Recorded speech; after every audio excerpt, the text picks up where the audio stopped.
2021년 11월 2일 오늘의 말씀 시작하겠습니다. 오늘 나눌 말씀은 레위기 7장 28절에서 38절 말씀입니다. 여호와께서 모세에게 말씀하여 이르시되 이스라엘 자손에게 말하여 이르라. 화목제물을 여호와께 드리려는 자는 그 화목제물 중에서 그의 예물을 여호와께 가져오되 여호와의 화제물은 그 사람이 자기 손으로 가져올지니 곧 그 제물의 기름과 가슴을 가져올 것이요 제사장은 그 가슴을 여호와 앞에 흔들어 요제를 삼고 그 기름은 제단 위에서 불사를 것이며 가슴은 아론과 그의 자손에게 돌릴 것이며 또 너희는 그 화목제물의 오른쪽 뒷다리를 제사장에게 주어 거제를 삼을지니 아론의 자손 중에서 화목제물의 피와 기름을 드리는 자는 그 오른쪽 뒷다리를 자기의 소득으로 삼을 것이니라. 내가 이스라엘 자손의 화목제물 중에서 그 흔든 가슴과 든 뒷다리를 가져다가 제사장 아론과 그의 자손에게 주었나니 이는 이스라엘 자손에게서 받을 영원한 소득이니라. 이는 여호와의 화제물 중에서 아론에게 돌릴 것과 그의 아들들에게 돌릴 것이니 그들을 세워 여호와의 제사장의 직분을 행하게 한 날 곧 그들에게 기름 부은 날에 여호와께서 명령하사 이스라엘 자손 중에서 그들에게 돌리게 하신 것이라. 대대로 영원히 받을 소득이니라. 이는 번제와 소제와 속죄제와 속건제와 위임식과 화목제의 규례라. 여호와께서 시내 광야에서 이스라엘 자손에게 그 예물을 여호와께 드리라 명령하신 날에 시내산에서 이같이 모세에게 명령하셨더라. 아멘. 오늘 본문의 말씀은 화목제를 드리는 방법에 대한 추가적인 설명과 화목제물의 고기 중에서 제사장에게 주어야 할 목에 대하여 기록하고 있습니다. 화목제를 드리려는 사람은 화목제물 중에서 하나님께 드릴 예물을 자신의 손으로 직접 가져와야 하는데 먼저 화목제물의 기름과 가슴 부위를 제사장 앞으로 가져가야 합니다. 그러면 제사장은 기름과 가슴을 하나님 앞에서 요제로 흔들어 드리게 됩니다. 레위기 7장 28절에서 30절입니다. 여호와께서 모세에게 말씀하여 이르시되 이스라엘 자손에게 말하여 이르라. 화목제물을 여호와께 드리려는 자는 그 화목제물 중에서 그의 예물을 여호와께 가져오되 여호와의 화제물은 그 사람이 자기 손으로 가져올지니 곧 그 제물의 기름과 가슴을 가져올 것이요 제사장은 그 가슴을 여호와 앞에 흔들어 요제를 삼고.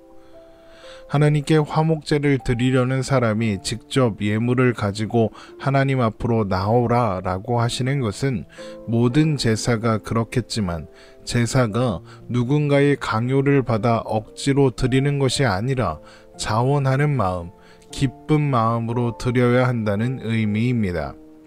또한 예배자는 기름과 가슴 부위를 하나님 앞으로 가져오게 되는데 기름을 드린다는 것은 오직 하나님만이 풍부와 번영, 힘과 능력, 모든 만족의 근원이 되신다는 것을 고백하는 의미가 있다고 했습니다. 또한 가슴 부위가 하나님께 드릴 예물이 되는 것은 심장이 위치한 가슴 부위가 화목제물로 드린 짐승의 가장 중요한 부분으로 여겨졌기 때문입니다. 우리가 여러 차례 살펴보았던 것처럼 피에는 생명이 있고 그렇기 때문에 피는 생명의 주인이신 하나님께만 돌려져야 합니다. 그런데 그 피가 모이는 곳이 바로 가슴인 것이죠. 그래서 가슴은 제물의 가장 소중한 부위로 여겨지게 되는 것입니다. 그렇게 예배자가 화목제물의 기름과 가슴을 가지고 나아오면 제사장은 먼저 기름과 가슴을 높이 들어 올려 흔들어 하나님 앞에 요제로 삼은 후에 기름은 제단 위에 올려서 태우고 가슴 부위는 아론과 그의 자손들, 그러니까 제사장들의 몫으로 돌리게 됩니다. 유대 전승에 따르면 요제를 드리는 제사장은 제물을 높이 들고 제단 앞을 왔다 갔다 하면서 흔들었다고 합니다. 레위기 7장 31절입니다. 그 기름은 제단 위에서 불사를 것이며 가슴은 아론과 그의 자손에게 돌릴 것이며. 그렇게 기름과 가슴 부위를 예물로 드린 후에 예배자는 화목제물의 오른쪽 뒷다리를 제사장에게 주어 거제로 하나님께 드리도록 해야 합니다. 레위기 7장 32절입니다.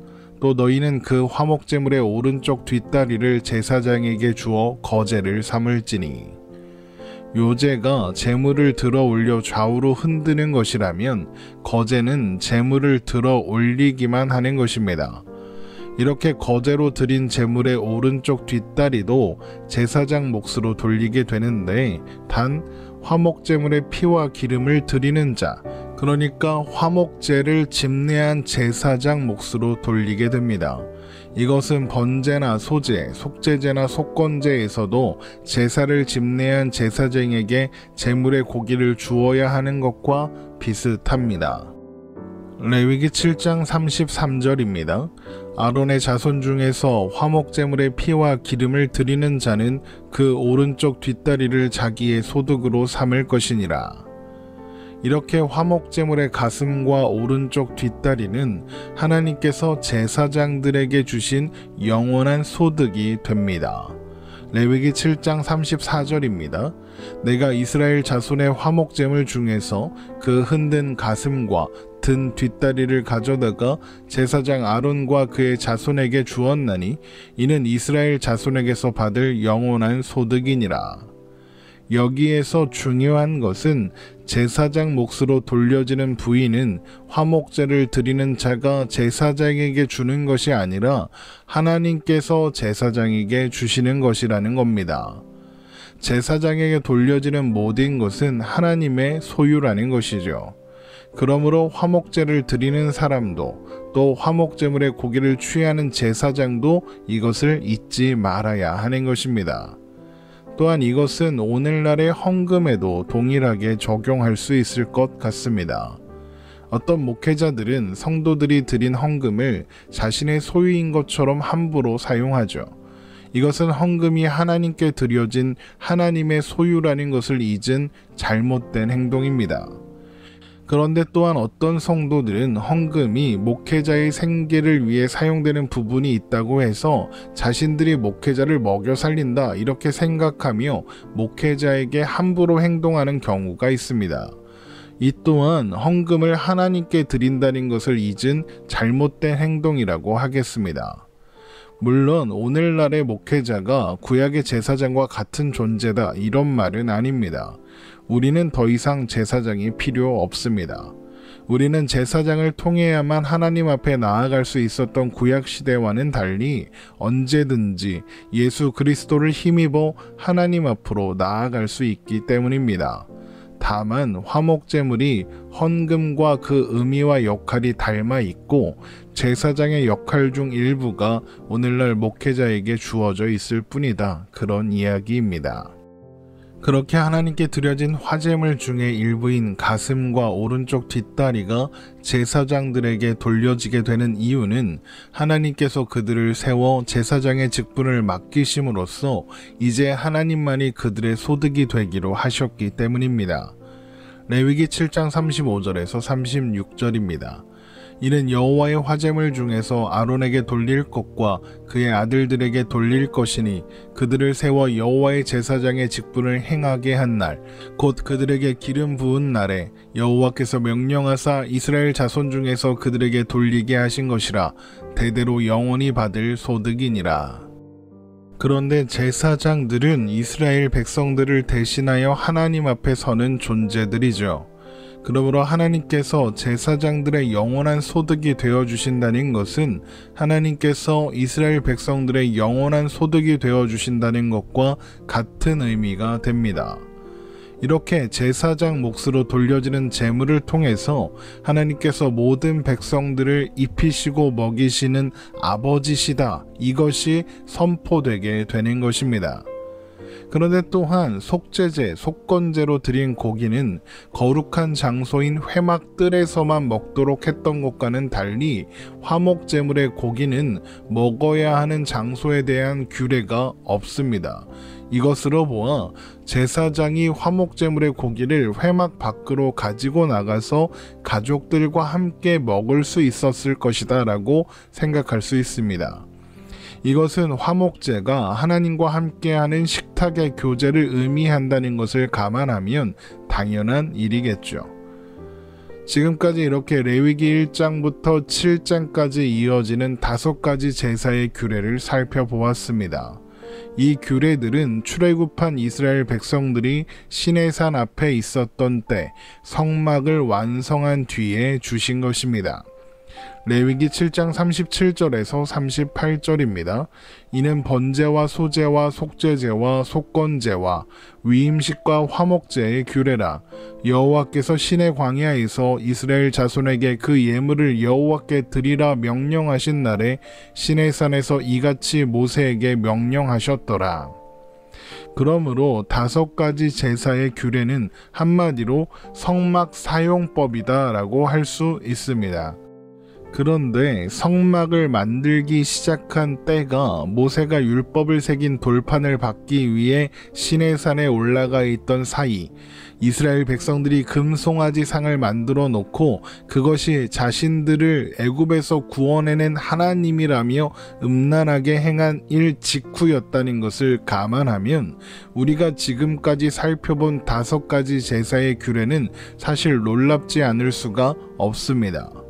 성막은 사람이 하나님을 만나는 장소이고 제사는 사람이 하나님을 만나는 방법입니다. 그런데 이스라엘 백성들은 하나님 앞에 나아갈 자격이 없습니다. 그들은 죄인입니다. 그들은 그들을 애굽에서 구원하신 하나님을 모욕했죠. 그런데 하나님은 그들에게 성막과 제사를 허락하신 겁니다. 그로 인해서 그들이 하나님 앞에 하나님의 임재 앞으로 하나님의 임재 안으로 나아올 수 있는 길을 그것도 직접 제시하신 것입니다. 그렇게 죄인인 인간이 하나님의 임재 안에 거할 수 있는 길이 열린 것이죠. 하나님께서 그 길을 직접 여신 겁니다. 그러니까 제사의 규례는 결국 자격 없는 자에게 베풀어 주신 하나님의 은혜다라고 할 수 있는 것입니다. 그리고 제사에 담긴 그런 하나님의 마음이 실체가 되어 이 땅에 나타낸 것이 바로 예수님의 성육신 사건입니다. 요한복음 1장 14절입니다. 말씀이 육신이 되어 우리 가운데 거하심에 우리가 그의 영광을 보니 아버지의 독생자의 영광이요 은혜와 진리가 충만하더라. 말씀이 육신이 되어 우리 가운데 거하심에 라고 할 때 여기 거하심에로 번역된 헬라어 스케노우가 바로 장막을 치다, 성막을 치다 라는 의미입니다. 그러니까 예수님께서 우리를 위한 장막으로 이 땅에 오신 것입니다. 그래서 우리는 예수님을 통해 하나님을 만나고 하나님 앞으로 나아가며 하나님의 임재 안에 거할 수 있게 되는 것이죠. 결국 성막과 제사를 통해 드러나는 하나님의 마음은 자격 없는 자들을 있는 모습 그대로 받아주시며 구원하시기 위해 이 땅에 보내신 예수님을 통해 완성되는 것입니다. 이제 성막에서 말씀하시던 하나님께서 예수님을 통해 우리에게 말씀하십니다. 또한 성막을 통해 백성들을 만나시던 하나님께서 이제 예수님을 통해 우리를 만나시는 것이죠.